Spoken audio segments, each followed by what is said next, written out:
Hey everyone, Dr. Frunkey here with a comparison video between the Zero Tolerance 0392 and the new 0393. ZT just came out with the 393 this year.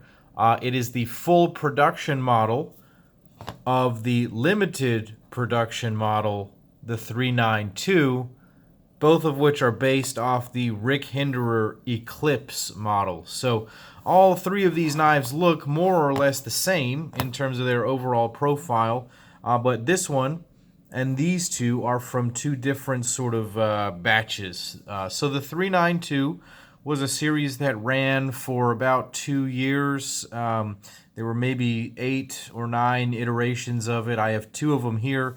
This is the brown gold version. This is one of the very first knives that I ever got. And just a very, very special knife. Very high quality piece. Just very, very well made. I love the thick titanium liners, or I guess frame on it. They're not, it's a thick titanium frame. I really liked the PVD coating. I loved the hardware. It came with this gold hardware already in place. I added a brass over travel stop only to this knife. Otherwise, it's stock. This came just like this, and it was stunning. And the action is excellent. I would put this action up there against any of the custom knives that I have, or most of the knives that I've handled since getting this one at the very beginning. It is just that good. I have been a huge fan of the 392 series. You can see numerous videos throughout my channel where I hold these knives in very high regard. I customized a few of them. This is the 392 Black that I had customized by Josh at Razor Edge Knives. He did a regrind for me, and then he sort of tumbled the scales and gave it sort of this apocalyptic look. So these are going to be my 392 sort of standards right here. I guess this is the most standard one. This one obviously has been modified, but I think that's valid because this 393 has been heavily modified. Now, the skeleton is more or less the same. It has thinner titanium liners with overlays. Now, these overlays have been redone to a marbled carbon fiber instead of the G10 that it normally had. But you can certainly feel that there is a difference between these two knives in terms of how they are built.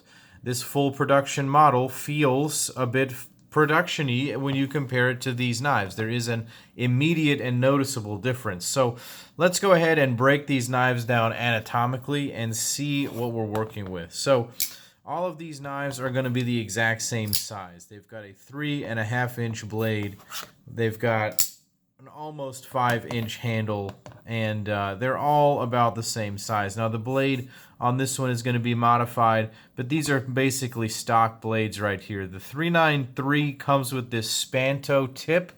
It's sort of, there's a line that comes down to the tip of the blade. It's another type of Rick Hinderer grind. This one I think was based more on the harpoon slicer grind. Honestly, I prefer this one. If I'm just being honest, I prefer this grind, but I don't dislike this grind. I think that it was interesting that they did that, and it looks cool. It doesn't look bad, I don't think. But it wouldn't have been bad to just leave it alone. I don't think they needed to do that. If that's incurring more costs, maybe they shouldn't have done that. Anyways, so the blades are all very similar. I like that they chose this one. I wonder if they're going to come out with some different versions. Now, the 392s came out with a Warncliffe and a Bowie version, and so it would be interesting to see if the 393 becomes a test bed like that, where now we're going to get some different blades. That would be very cool. Something I do appreciate with regards to the blade is that they kept the high quality steel going on. So the 392s came in 204p, as you can see is denoted right there, and M390. These two were 204p models. This comes in, the 393 comes in 20 CV, which is the sister steel. So M390, 204p, and 20 CV are all chemically equivalent. Yes, there are some minor variances in how they're put together and created, but they're all excellent steels, and so it's nice that they kept the quality of steel very high on the knife. Now, while I have it flipped over, we're going to go ahead and talk about the pivots and what's different here. Look at the ZT version right here. They've made their own proprietary pivot that is got a hex sort of looking situation going on here, and it's fixated within the overlay. This was true of the stock model as well. It's fixed inside of the G10 overlay. And Shepard CC, who made this, made a very, very tight fitting for it to fit inside of this, because that prevents the pivot from spinning, which is something that I deeply appreciate. One of the hardest parts about disassembling these particular knives is the hinderer pivot that that is part of the factory custom experience, as they would call it. I actually had to buy a custom, I'm looking for it right now, I don't have it readily available. I had to buy an actual tool in order to take this apart. A number 14 spanner bit is actually what I use to open these. It works really well for opening these, but I had to buy a separate tool, so that was kind of annoying because it will just freely spin. You know, moreover, the hardware on the front, so the hardware on the 392s were the titanium screws. I put that on my 393, so don't let that fool you. This comes with all black steel hardware, which is going to stand up a lot better to use and abuse and construction and destruction than this soft sort of titanium stuff that's so beautiful. Now, I've been able to disassemble this knife quite a few times. I've figured out some tricks in terms of using a penny to do this and just having a steady hand when you're disassembling it otherwise, so it's not a huge problem for me. What I do appreciate about the hardware situation on all of these knives is the modularity. You can go to the Rick Hinderer website, you can go to DLT Trading or to Blade HQ, and they all have a bunch of hardware. As you can see, I've mixed and matched here, so here I've got some copper hardware, copper standoffs, copper on the clip and everything. This has all titanium that I then got anodized right here. This one I just threw a brass piece on. So they have all these different ways that you can sort of modify or change the look of the knife, and both of them do a good job. You can put more on the 392s, including the body screws. There are no body screws to put on this knife. They're not the same. They're underneath there. The only things you can replace are the pivot screw, the filler tabs. I got this body screw from Blades We Love, but the standoffs, no one's making the standoffs for it yet, and this is a Hinderer clip. So the Hinderer hardware really just works for the clip, the filler tab, and the screw right there, so you're a little bit limited. So let's go ahead and talk about the handles. The main difference in these handles are going to be the overall thickness. In fact, the new model is slightly thicker than the old one. The new model is coming in at 0.57 inches, while the original 392 was coming in at 0.544 inches. So just a hair thinner, but the actual scales make the knife a little bit more sort of robust in the hand. But the thing that I notice that it does the best is that it protects your hand from that small uncomfortable spot that's inevitable on a frame lock. Now, it's not particularly uncomfortable on the 392, but it does narrow at the point where the frame lock dips in.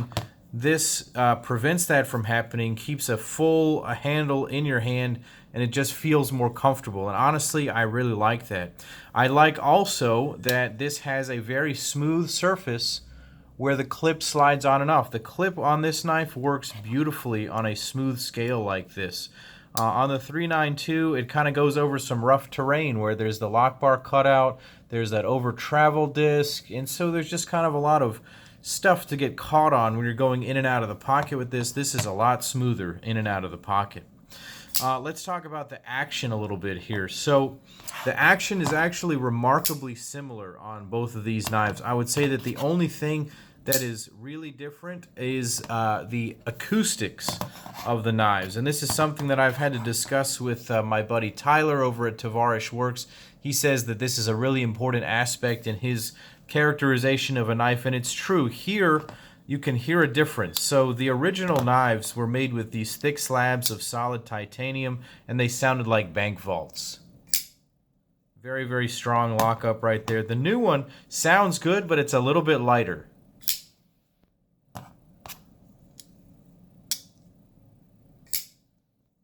You can hear that the older one has Just a bit of a lower tone. Maybe that's coming through in the sound, maybe it's not. But it certainly feels a little bit more solid and a little bit stronger with this original version right here. And so I definitely appreciate that a little bit more. That's one area where the thinner handle scales kind of loses out, but the ergonomic improvements and the functional improvements may balance that out in my mind, and that is okay. Something that I've noticed about the action of the knives, my 392s, every single one of them came perfectly smooth, nicely centered. Everything is great here. On the 393s, there are bound to be higher levels of variability. This knife has a little sound when I'm closing it. Maybe you can hear it. And it kind of makes a little high-pitched noise. So I know that there's some friction in there, and it's not quite what I was hoping for. I have this all oiled up, and I oiled the detent and everything, so it must be on the pivot. And I even oiled that, and it's not really improved. So that is something that I've noticed in other people's videos as well.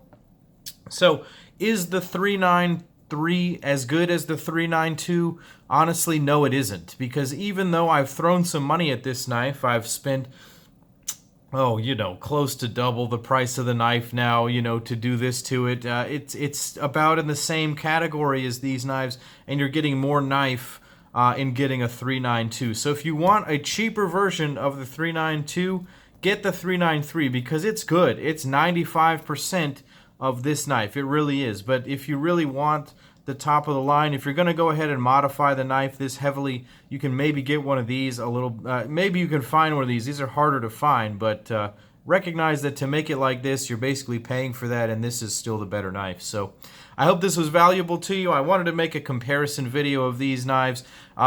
In truth, I've actually sold all three of these knives. It's going to be very difficult for me to part with them. A lot of people are going to be upset with me because these are sort of the mascot of my channel in a way that I've sort of rallied behind the 392 series. But I found that I've gotten a bunch of new knives, honestly expensive knives, that I prefer to carry, and I'm enjoying in a different way, and my tastes have changed, and so it's time for these guys to move on. I have some happy people who are happy to pick them up from me, and so thank you to all of them. Thank you guys for watching my channel. Let me know what you think of this comparison and these knives in general. I really like all of them. I recommend them even if I don't own them. I will probably get another one at some point. I still highly recommend all these knives. Thank you for watching. Click like and subscribe to my channel. Check me out on Instagram at Dr. Frunkey. And as always, guys, take care.